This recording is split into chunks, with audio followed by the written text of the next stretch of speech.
Assalamualaikum warahmatullahi wabarakatuh. Nah, pada praktikum kali ini saya dan teman-teman saya akan melakukan percobaan yaitu kelistrikan dan kemagnetan.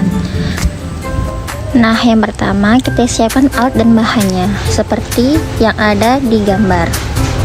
Nah, pertama percobaan yang kita lakukan adalah percobaan pengamatan muatan listrik. Pertama, siapkan sampul buku yang sudah dipotong panjang, lalu gosokkan ke meja selama 30 kali.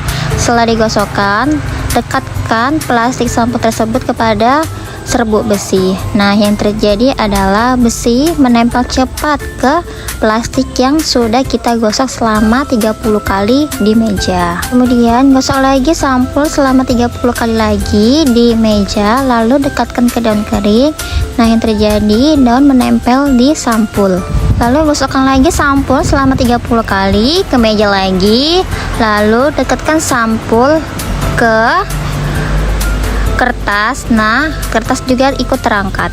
Kemudian gosok lagi selama 30 kali, lalu dekatkan lagi dengan styrofoam. Nah, yang terjadi styrofoam juga terangkat ke sampul.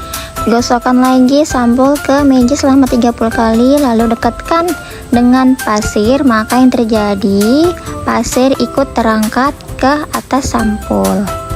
Gosok lagi sampul selama 30 kali di meja, lalu dekatkan lagi dengan anak hektar. Nah, yang terjadi anak hektar terangkat, namun tarikannya sangat lemah. Nah, pada percobaan kedua ini kita akan mengamati yaitu medan magnet. Nah, pertama, serbuk besi ditaburkan di atas karton yang telah diletakkan di atas magnet. Serbuk besi membentuk pola tertentu. Pola tersebut menunjukkan garis-garis medan magnet. Serbuk besi terlihat lebih rapat pada bagian kutub magnet karena gaya magnet paling kuat berada di daerah kutub. Nah, kemudian pada percobaan ini kita akan mengetahui bagaimana sifat-sifat magnet. Yang pertama, magnet digantungkan dengan benak. Magnet yang digantung bebas akan menunjukkan arah utara dan selatan. Selanjutnya, kutub selatan didekatkan ke kutub utara dan terjadi gaya tarik-menarik. Kemudian, kutub utara didekatkan ke kutub selatan dan juga terjadi gaya tarik-menarik. Setelah kutub itu, kutub selatan didekatkan ke kutub selatan dan kutub utara didekatkan ke kutub utara. Pada kedua percobaan tersebut terjadi gaya tolak-menolak. Hal ini menunjukkan bahwa kutub yang berbeda saling tarik-menarik, sedangkan kutub yang sama saling tolak-menolak. Kemudian, magnet didekatkan pada beberapa benda seperti serbuk besi, jarum pentul, anak hektar, dan baut dapat tertarik oleh magnet, sedangkan pasir, daun kering, kertas, gabus, dan daun tidak tertarik oleh magnet. Dari percobaan ini dapat kita simpulkan bahwa magnet hanya dapat menarik benda-benda tertentu yang mengandung logam seperti besi dan baja.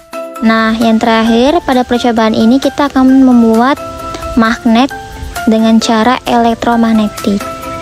Nah, yang pertama itu kita lilitkan kabel pada paku, kemudian kedua ujung kabel dihubungkan dengan baterai sehingga arus listrik mengalir melalui lilitan kabel. Setelah itu, ujung paku didekatkan pada jarum pentul, serbuk besi, dan anak hektar. Hasilnya, benda-benda tersebut tertarik dan menempel pada paku. Hal ini menunjukkan bahwa paku yang dialiri arus listrik dapat menjadi magnet sementara atau elektromagnet. Kemudian, cara kedua untuk membuat magnet yaitu dengan cara menggosokkan magnet pada paku secara searah beberapa kali. Setelah digosok, paku didekatkan pada anak hektar dan anak hektar tertarik serta menempel pada paku. Selanjutnya, paku didekatkan pada jarum pentul dan jarum pentul juga tertarik oleh paku. Setelah itu, paku didekatkan pada serbuk besi dan serbuk besi itu ikut tertarik. Hal ini menunjukkan bahwa paku yang telah digosok dengan magnet dapat menjadi magnet sementara. Nah, pada cara ketiga ini, cara membuat magnet dengan cara induksi, yaitu dengan cara yang pertama, magnet ditempelkan pada paku pertama sehingga paku tersebut ikut menjadi magnet sementara. Selanjutnya, paku pertama dapat menarik paku kedua, kemudian paku kedua masih dapat menarik anak hektar ketiga, dan anak hektar keempat juga masih tertarik, tetapi gaya tarikannya sudah lebih lemah. Dari percobaan ini dapat disimpulkan bahwa sifat kemagnetan dapat diteruskan dari satu benda ke benda lainnya melalui induksi. Namun semakin jauh dari sumber magnet, gaya tariknya akan semakin berkurang.